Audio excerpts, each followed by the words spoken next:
बाहेरसारखं रगडा पेटीस घरी बनवायला कठीण वाटतंय. आज मी तुम्हाला अगदी सोप्या पद्धतीने परफेक्ट स्ट्रीट स्टाईल रगडा पेटीस बनवणार आहे. चला तर मी रेसिपी बनवायला घेते. हे बघा, हे सफेद वाटाणे स्वच्छ पाण्याने धुतले तर मी कुकरला लावणार आहे. आणि त्यासोबतच त्यासोबत हे बटाटे पण धुतलेत, हे पण कुकरमध्ये लावणार. 4 बटाटे घेतलेत. हे बघा, मी ते कुकरला लावलंय. हे बघा, आता गॅस पेटवले आणि 5 शिट्ट्या देते. हे बघा, हे बटाटे चांगले उकळून झाले, मॅश करून ठेवले. आता यात घालायची मिरची बारीक चिरलेली, हळद, चाट मसाला, अर्धा चमचा जिरा पावडर, अर्धा चमचा धना पावडर, चवीनुसार मीठ घालायचं. आता कोथिंबीर घालायची वरून, 1 चमचा गरम मसाला. चांगलं मिक्स करायचं, कालवायचं आणि चांगला गोळा करायचा.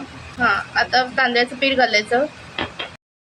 हे बघा, तांदळाच्या पीठसाठी छोटी वाटी वापरायची आणि चांगलं सगळीकडे मिक्स करायचं आणि डो बनवायचा. तांदळाचं पीठ घातलं कसं क्रंचीपणा होईल आणि कुरकुरीत लागेल. डो रेडी झालं. आता ह्याचे गोल गोल आकार बनवायचे. आता गॅस पेटवले, तवा चांगला तापू दे. आता तेल घालायचं. आपण शॅलो फ्राय करणार आहोत. हे बघा, चांगलं टिकी बनली आहे. हे झाले 4 आणि हे बाकीचे पण मी करून घेते. बघा, आता हे तांदळाच्या पिठामध्ये घालायचं, टीप करायचं चांगलंपणे आणि यात घालायचं तव्यामध्ये.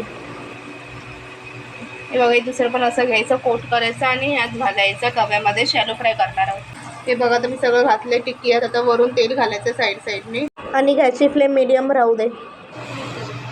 आधी सफेद बटाटे मी ते कढईमध्ये शिजत घातले. आता मी हे बॉईल केलेले बटाटे मॅश करून घालते. मग अशी कुकरमध्ये घालते. आता मी ते कढईमध्ये घालते शिजायला. ह्यात मसाले पण घालणार आहे मी. आता टर्न करते. पाहिजे तसे भाजलेले नाही आहेत, मग राहू दे असं थोड्या वेळासाठी.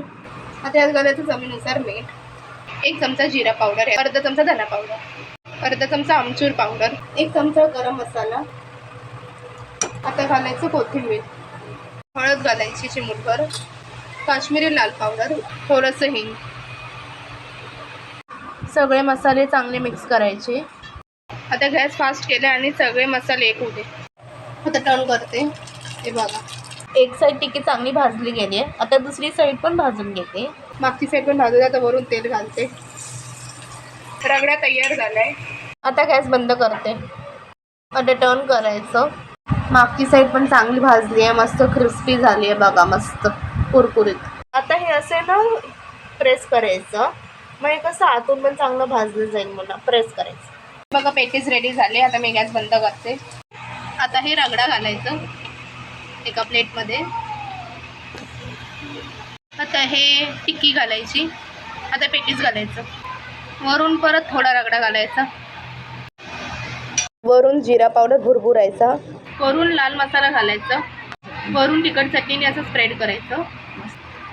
वरून गोड चटणी घालायची. मी तिखट चटणी आणि गोड चटणीची रेसिपी पाठवली, तुम्ही सानियाज किचनमध्ये बघू शकता. मी लिंक पाठवेन डिस्क्रिप्शन बॉक्समध्ये. बघा, वरून बारीक चिरलेला कांदा घालायचा.